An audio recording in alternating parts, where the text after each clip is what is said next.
Hello all welcome to filmy focus OTT reviews. ETV win original air అనే web series trailer release అయినప్పటి నుంచి కూడా మంచి హల్చల్ చేస్తుంది. అంటే కైండ్ ఆఫ్ రిలేటబుల్ కంటెంట్ వల్ల కావచ్చు, లేదంటే కొంచెం చిన్నపాటి మీమ్ కంటెంట్ వల్ల కావచ్చు, ఆ ట్రైలర్లో ఉన్న కంటెంట్ కానీ, యాక్టర్స్ కానీ అందరూ కూడా ఇప్పటికే సుపరిచితులు అయిపోయారు. 7 ఎపిసోడ్స్ ఉన్న ఈ సిరీస్ ప్రస్తుతం ఈటీవీలో స్ట్రీమ్ అవుతుంది. బేసిక్గా స్టోరీ లైన్ అనేది చాలా సింపుల్. అంటే ముగ్గురు 10th కంప్లీట్ చేసుకున్న కుర్రాళ్ళు ఇంటర్మీడియట్ ఎలా జాయిన్ అయ్యారు, ఆ ఇంటర్మీడియట్ హాస్టల్లో వాళ్ళు ఎదుర్కొన్న ఇబ్బందులు ఏంటి అనేది ఈ వెబ్ సిరీస్ కోర్ పాయింట్ అనమాట. సో, ఆ ముగ్గురు కుర్రాళ్ళుగా హర్ష్ రోషన్, భానుప్రకాష్ అండ్ జయతీర్థ నటించారు. సో, ఎయిర్ వెబ్ సీరీస్‌కి బిగ్గెస్ట్ యూఎస్‌పీ ఏంటంటే రిలేటబిలిటీ అనమాట. అంటే ఈ 7 ఎపిసోడ్స్‌లో ఏదో ఒక క్యారెక్టర్‌తో, ఏదో ఒక సందర్భంతో ఖచ్చితంగా ప్రతి ఒక్కరు రిలేట్ అవుతారు. అది right from Harsh Roshan play చేసిన అర్జున్ క్యారెక్టర్ కానివ్వండి, భానుప్రకాష్ ప్లే చేసిన ఇమ్రాన్ క్యారెక్టర్ కానివ్వండి, లేదంటే జయతీర్థ ప్లే చేసిన రాజు క్యారెక్టర్ కానివ్వండి. సో, ఇలా ఈ 3 క్యారెక్టర్స్ మాత్రమే కాకుండా అంటే జీవన్ ప్లే చేసిన జూనియర్ లెక్చరర్ క్యారెక్టర్ కావచ్చు, చైతన్యరావు ప్లే చేసిన లెక్చరర్ క్యారెక్టర్ కావచ్చు, సందీప్ రాజ్ ప్లే చేసిన ఒక management head kind of role కావచ్చు. సో, ఇలాగ చాలా క్యారెక్టర్స్‌కి ఎక్కడో ఒకటి మనం రిలేట్ అవుతాం అనమాట. సో, ఆ రిలేటబిలిటీ అనేది ఈ సీరీస్‌కి biggest plus point and USP. So, story wise చెప్పాలంటే చాలా simple and thin layer story. But సందర్భాలు బావుంటాయి. అంటే ఒక స్పెసిఫిక్‌గా 90స్ కిడ్స్ హాస్టల్ టైమ్‌లో ఎదుర్కొన్న ఇబ్బందులు, లేదంటే వాళ్ళు చూసిన వాళ్ళ మెమరీస్, బెస్ట్ మెమరీస్ అన్నీ ఉంటాయి. అంటే ఏదో కొంచెం ఫిల్టర్ ఏసి చూపించాలని కాకుండా చాలా ప్రాపర్‌గా చూపించారు. అంటే ఎవరిని హర్ట్ చేయకుండా చూపించారు. చాలా ప్రాపర్‌గా చూపించారు. అంటే హాస్టల్ టైమ్‌లో ఉండే కాస్ట్ పాలిటిక్స్ కావచ్చు, హీరో పాలిటిక్స్ కావచ్చు, లేదంటే రీజనల్ పాలిటిక్స్ కావచ్చు, లేదు అనుకుంటే ఆ హాస్టల్‌లో ఉండే చిన్న చిన్న విషయాలు కావచ్చు. ఇవన్నీ కూడా చాలా ప్రాపర్‌గా అంటే దాన్ని చూపించిన విధానం బావుంది. ఎక్కడా కూడా దాన్ని ఎక్కడ ఒక హేట్రెడ్‌గా కాకుండా అంటే ఈవెన్ కాస్ట్ పాలిటిక్స్ గురించి చూపించినా కూడా అదేదో హేట్రెడ్‌గా లేదంటే ఒకరి మనోభావాలను ఇబ్బంది పెడుతున్నట్టుగా కాకుండా మోర్ ఆఫ్ ఫన్‌గా దాన్ని చూపించారనమాట. సో, అది కూడా ఈ వెబ్ సీరీస్‌కి చాలా ప్లస్ అయింది. ఒక కాస్ట్ రిలేటెడ్ సీక్వెన్స్ ఉంటుంది. పేరు చెప్పట్లేదు బట్ చూస్తే ఖచ్చితంగా అర్థమైపోద్ది. ఆ సన్నివేశంలో పేర్కొన్న అంశాలు ఏవైతే ఉన్నాయో అంటే మనం ఆ కూల్ డ్రింక్ అస్సలు తాగకూడదు. మన ఫేవరెట్ హీరోయిన్ ఎవరంటే చాందిని చౌదరి. సో, ఇలా ఈ కైండ్ ఆఫ్ సీన్స్ ఖచ్చితంగా నవ్విస్తాయి. అట్ ద సేమ్ టైమ్ ఈ హాస్టల్ ఇన్‌చార్జ్ క్యారెక్టర్ అంటే హాస్టల్ ఇన్‌చార్జ్‌గా జీవన్ ప్లే చేశారనమాట. సో, అతని క్యారెక్టర్ గాని, లేదంటే చైతన్యరావు క్యారెక్టర్ గాని ఇవన్నీ కూడా చాలా రిలేటబుల్ ఉంటాయి. అంటే మన లైఫ్‌లో మనం కూడా చూసాం గదా! ఆ కైండ్ ఆఫ్ ఇన్‌స్టెన్స్ మన లైఫ్‌లో కూడా జరిగింది గదా! లేదంటే మన ఫ్రెండ్ లైఫ్‌లో జరిగింది గదా! లేదంటే మన ఫ్రెండ్స్ ఇలా ఉండేవారేమో. సో, ఈ కైండ్ ఆఫ్ రిలేటబిలిటీ అనేది ఈ సీరీస్‌కి చాలా హ్యూజ్ ప్లస్ పాయింట్ ఇది. అథెంటిసిటీ కూడా చాలా సెట్ అయింది. అంటే లైక్ ఆ హాస్టల్ స్పేస్ గాని, లేదంటే బాత్రూమ్ స్పేసెస్ గాని ఇవన్నీ కూడా అంటే చాలా లిమిటెడ్ స్పేస్‌లోనే తీశారు. అది పెద్ద భారీ సెట్లు గట్రా ఏమి వేయలేదు. చాలా లిమిటెడ్ అండ్ అథెంటిక్ లొకేషన్స్‌లోనే తీశారు. అందువల్ల ఈ సీరీస్‌కి ఇంకాస్త అథెంటిసిటీ యాడ్ అయింది. సో, అలాగే ఎక్కడ వేస్టేజ్ ఎక్కడ లేదనమాట. సో, చాలా ప్రాపర్‌గా ప్లాన్డ్‌గా చేసిన సీరీస్ ఇది. సినిమాటోగ్రఫీ గాని, మ్యూజిక్ గాని, బ్యాక్‌గ్రౌండ్ స్కోర్ గాని అన్నీ కూడా బాగున్నాయి. ముఖ్యంగా బ్యాక్‌గ్రౌండ్ స్కోర్. అంటే మనం బ్యాక్‌గ్రౌండ్ స్కోర్ అనేటప్పటికి మోస్ట్‌లీ అంతా కూడా ఒక బీజీఎం రిలేటెడ్ అంటే ఎంతసేపు మ్యూజిక్కే విని కొంచెం బోర్ కొట్టింది కదా! సో, ఇందులో music director Sanjit regular BGMs కాకుండా కొంచెం వోకల్స్‌తో ట్రై చేశాడు. సో, అది చాలా బాగా వర్కౌట్ అయింది. సినిమాటోగ్రఫీ వర్క్ కానీ, ఆర్ట్ డిపార్ట్మెంట్ వర్క్ కానీ, ప్రొడక్షన్ వర్క్ కానీ ఇవన్నీ కూడా చాలా డీసెంట్‌గా ఉన్నాయి. అంటే ద కైండ్ ఆఫ్ కంటెంట్‌కి ఎంత నీడెడో అంత మేరకు మాత్రమే ఖర్చు చేశారు. సో, అందువల్ల ఎక్కడ కూడా వేస్టేజ్ అనేది కనబడదు. ఎక్కడ కూడా చిన్న చిన్న సీజీ ఇష్యూస్ గట్రా కనిపిస్తా ఉంటాయి అక్కడక్కడ.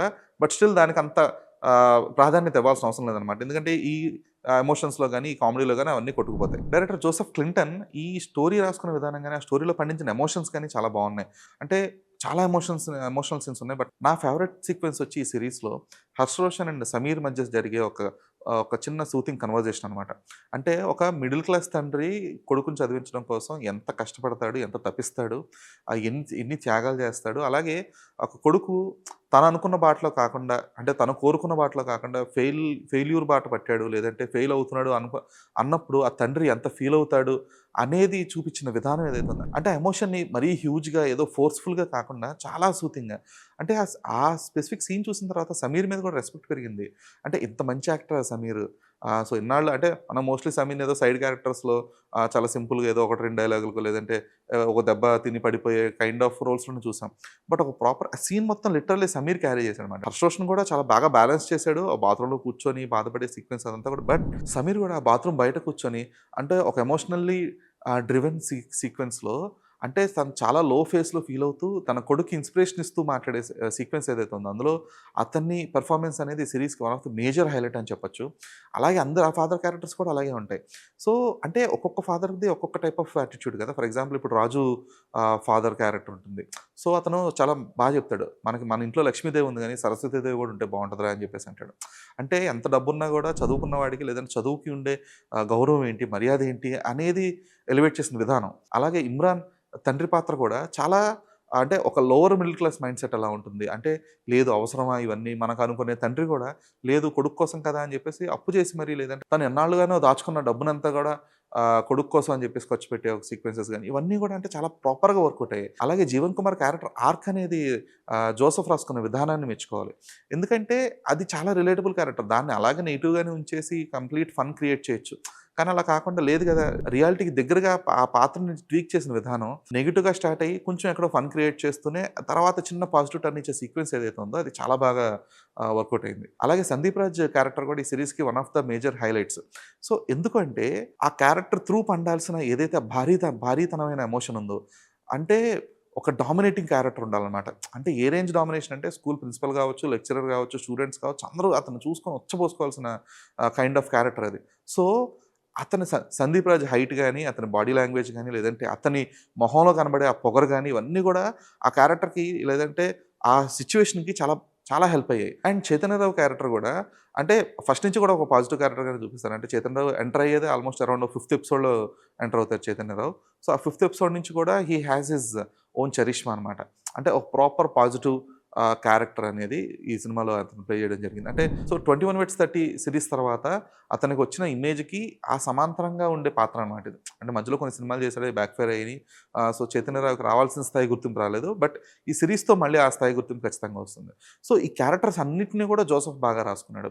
అంటే ప్రతి క్యారెక్టర్‌కి ఒక్కొక్క ప్రాపర్ ఆర్క్ ప్లాన్ చేసుకున్నాడనమాట. అంటే ఏదో ఒక క్యారెక్టర్ సింపుల్‌గా వస్తది అది వెళ్ళిపోద్ది అన్నట్లు కాకుండా ప్రతి క్యారెక్టర్‌కి రైట్ ఫ్రమ్ రిసెప్షనిస్ట్ క్యారెక్టర్ దగ్గర నుంచి everything will have a proper character arc. అలాగే ఈ సీరీస్‌కి ఒక సెకండ్ సీజన్ కోసం ఇచ్చిన క్లిఫ్ హ్యాంగర్ కూడా బావుండింది. కాకపోతే నా పర్సనల్‌గా ఏంటంటే అంత హ్యాపీ ఎండింగ్‌లో ఆ చిన్న డిస్టర్బింగ్ థింగ్ అనేది నాకు పర్సనల్‌గా కొంచెం ఎఫెక్ట్ అయిందనమాట. సో, అదర్ దాన్ దట్ నాకేం పెద్దగా కంప్లెయింట్స్ లేవు. అంటే there are some issues but అవన్నిటిని కూడా బ్యాక్‌గ్రౌండ్ స్కోర్ గాని, సినిమాటోగ్రఫీ వర్క్ కానీ, లేదంటే ఆ క్యారెక్టర్ ఆర్క్స్ గాని, ఎమోషన్ గాని, కామెడీ గాని ఇవన్నీ కూడా కవర్ చేసేసాయన్నమాట ఉన్న ఫ్లాస్‌ని గాని. అంటే అక్కడక్కడ చిన్నపాటి ల్యాగ్ ఉంటుంది. అంటే బేసిక్‌గా ఈ కైండ్ ఆఫ్ కామెడీ సీరీసుల్లో దట్ టూ ఈ కాలేజ్ బ్యాక్‌డ్రాప్ అనుకున్నప్పుడు ఎక్కువ సీన్స్ రాసుకునే స్కోప్ ఉంటుందనమాట. సో, అయితే డైరెక్టర్ గాని, మేకర్స్ గాని సీన్స్ కంటే కూడా ఎమోషన్‌కి ఎక్కువ ప్రాధాన్యత ఇచ్చారు. అందువల్ల కొన్ని సన్నివేశాలు స్పెసిఫిక్‌గా థర్డ్ ఆర్ ఫోర్త్ ఎపిసోడ్‌లో కొన్ని సీక్వెన్సెస్ గాని, లేదంటే సిక్స్త్ ఎపిసోడ్‌లో సీక్వెన్సెస్ గాని, ఇవన్నీ కొంచెం సాగినట్లుగా అనిపిస్తాయి. సో, బట్ వాటిని అంతగా కేర్ చేయాల్సిన అవసరం లేదు. ఎందుకంటే నెక్స్ట్ వచ్చే సీక్వెన్సెస్ అన్నీ కూడా ఈ చిన్న చిన్న మిస్టేక్స్ అన్నిటిని కూడా కవర్ చేసేసాయి. సో, ఓవరాల్‌గా చెప్పాలంటే మనం హిందీలో కోటా ఫ్యాక్టరీ గాని, లేదంటే పంచాయత్ గాని, లేదంటే గ్రామ చికిత్సాలయ గాని, ఇలాంటి సీరీస్‌లు చూసినప్పుడు మనకు తెలుగులో ఎందుకని ఇలాంటి కైండ్ ఆఫ్ కాంటెంట్ అంటే ఇలాంటి ఒక రూటెడ్ అండ్ ఆర్గానిక్ కంటెంట్ ఎందుకని మనకు రావట్లేదు అని చెప్పేసి ఒక చిన్న వెలితైతే ఉండేదనమాట. టీవీఎఫ్ రేంజ్ కాంటెంట్‌ని తెలుగులో క్రియేట్ చేయడంలో Sandeep Raj and Joseph success అయ్యారనే చెప్పాలి. Eagerly waiting for the season 2. Hope they don't delay it for too many months or years. So, ఎలాంటి అసభ్యత, ఎలాంటి ఇబ్బంది, ఎలాంటి హింస లేని ఈ 8 ఎపిసోడ్ల వెబ్ సీరీస్‌ని హ్యాపీగా ఫ్యామిలీ అందరూ కూర్చొని ఈటీవీ విన్ యాప్‌లో చూడొచ్చు. So, binge watch air on ETV win on this weekend. This is Dheeraj signing off.